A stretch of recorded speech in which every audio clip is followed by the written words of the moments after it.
Big day today. I'm about to take the castings off to the foundry. I've spent a lot of time trying to get them nice and smooth and all that sort of thing, and I've decided that I'm at a point now where it's diminishing returns.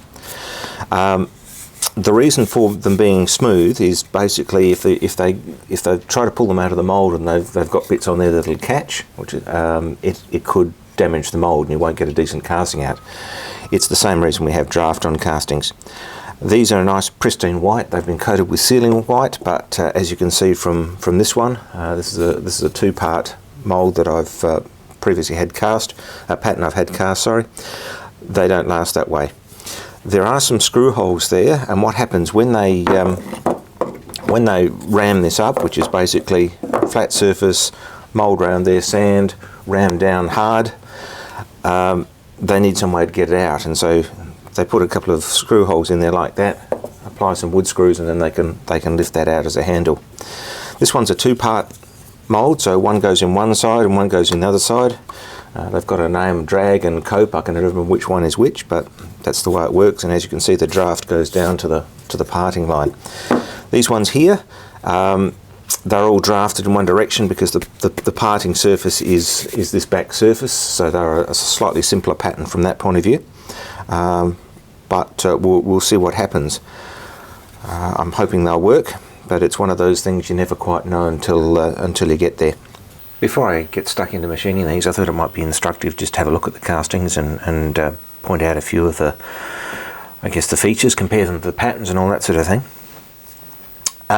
First of all, measuring across some of the dimensions here, some of them have shrunk as pretty. Some of them are pretty much the same as they otherwise would be. So it just goes to show that you can't quite tell. It's usually an interactive sort of process. You'll notice that around some of these features there's lumpy bits, right? Now that would be flash. And typically when these things are put into the mould, right, in this particular case that's one half of the mould, and the reason that is a bit lumpy there is probably because when the sand has come up, the corners have broken off the edge of the sand. Okay, now that's going to be machined off anyway, so that doesn't worry me too much. There's a little bit of a seam, a marker through here, and I think what's happened is that when the pattern has been taken out of the mould, it's cracked, and so rather than redoing the whole mould, they've just carefully replaced that, and that's okay. But what that means, of course, is that there's a little bit of a mark there, so I'll probably have to go through there with a file and just clean that up a bit, or a Dremel or something like that. Another thing you can see here is they've ground off the corners here. Now I'm going to be machining off 3 or 4 millimeters of that anyway, so that doesn't worry me too much. That's pretty normal sort of stuff, and that tells me again that probably the very corners of the mould haven't been sharply defined, and so they've had a little bit of material just to sort of build up, and they've ground that off. But all in all, that's not too bad. That's pretty much what I was expecting, and certainly the finish on there is smoother than what I was expecting, so that's good. This one, pretty much the same thing. One of the things I was concerned about was that the corner here wouldn't be all that wonderful, but it seems to be quite good. There's not really much to say about these. I was a bit concerned that this would, because of if you can imagine, there'd be a large lump of molten metal when the inside cools, but they set up a system so that was having metal fed into it as it cooled, and so it just sort of pulled a bit of metal down into it. That'll be finished off again, so that's not a big problem. So they've come out reasonably well. This is my setup for starting to clean up the castings. What I've got here, that's got draft on it, that's got draft on it, that's flat, that's flat-ish, but it's a cast surface, not an as machined surface. So what I've done is I've come along here with the mill setup as a horizontal and just taken that off and made that square to the top surface there. Now that surface there is a cast surface. It's going to be painted, but I want these two surfaces to be parallel, and I want this surface to be square with that. So I've used the edge of the angle block against that to give my self orientation that way. I've put shims parallels behind here to space that out, so this is parallel with that surface, and so therefore there. Now that I've machined that off, what I'll do, or what I intend to do, is stick that up on the machine like that, and then just face off the end there. Now, I don't want to get this completely down to size, because I'm going to wait until I get it nested in the other part, and that way I can make sure that this surface is going to be parallel to the surface I've got on the bottom there.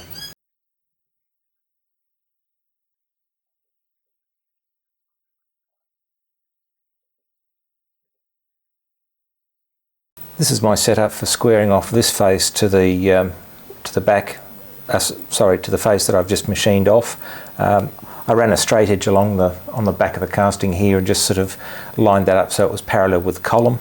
And then I've clamped this down. These two angle plates here are just to give me a bit of support this way, a bit of extra, stopping power. I'm only doing light cuts, a couple of millimeters, so it should be fine. And I'll just go, as I did with the base there, just go up and down, and then come in, and hopefully that'll give me the clean up I'm chasing. As I said previously, I'm not looking to get this down to final size just yet, just enough that I've got some clean up, I've got a surface that I can work to and make sure everything is square to. This is the setup I'm using to do this block. Now, if you were doing this in production, you'd probably have a form made up that would screw into the, or this would fit into, and then you attach it with your screw there. But because I'm still proving the castings, and I'm only making one off, I have to do things the laborious way, or the more laborious way. So what I'm doing here is I'm just I've squared off that edge, I've squared off this edge. I'll need to check what these ends are doing and maybe square them up as well. But once I've got these square, I can then use that and some blocks and bits and pieces under here to flip this over and then do the bottom surface here. This is the setup I'm going to use to flatten off this back piece here. So basically I've reversed the jaw on the vise, and the vertex vices you can do that. You forget about that a lot of the time, but you can do that. So I've done that on both. I'm using that basically as my datum surface, and I've got flat bits of this on that. I've got a jack stand here. This one's got a swivel top on it, just to keep this corner up in case there's a tendency to want to push down when the cutter's going over. And I'm just going to take up a few cuts across this until I get basically clean up, and that way I can then say, right, the flat portions on the top here are parallel with this bottom surface, and everything is hopefully wonderful. I can then use that and these two sides as the basis for doing all the rest of my machining on this piece. I've done my first pass here and got rid of the big divot there. That took about what would be three and a half millimeters off the surface here. Measuring here and here, it's pretty good. This side here is a little bit well, the base is a little bit high, so I've taken off my swivel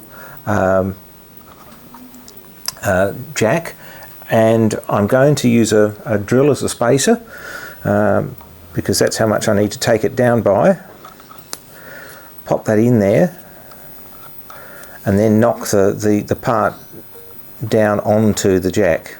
So it's about that, and then I'll take another pass and we'll go from there. I've got plenty of material here that I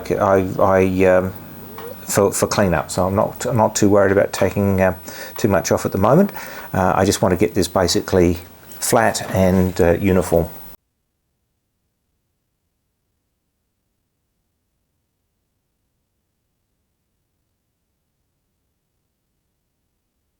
In terms of flatness, I'm around about where I want to be. I'm probably a millimetre or two higher than target, but that's okay.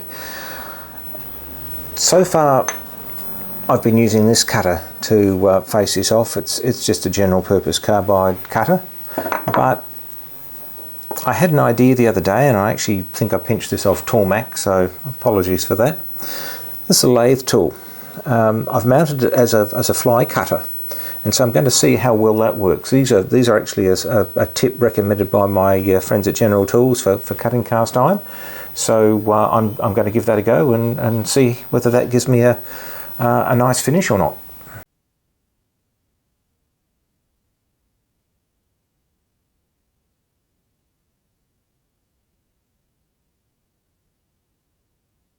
And there it is, my fly cut base. It's come out quite reasonably. As I was suspecting would happen, I haven't got the quality of, sorry, quality is a bad word to use. I haven't got the fine grained cast iron that the original was made out of, and so it's a little bit pitted, but as you can see from possibly the speckled appearance, but it's worked. Now I've got a flat base here, I can now work on putting the semicircular features in and making the corresponding T-slot in the swivelly bit, and go from there. And once I get those two mated up, that's I won't say all of, but it's certainly a good portion of the build done. Thanks for watching. Please subscribe and like and invite others in and all that sort of thing, and we'll see you for the next one.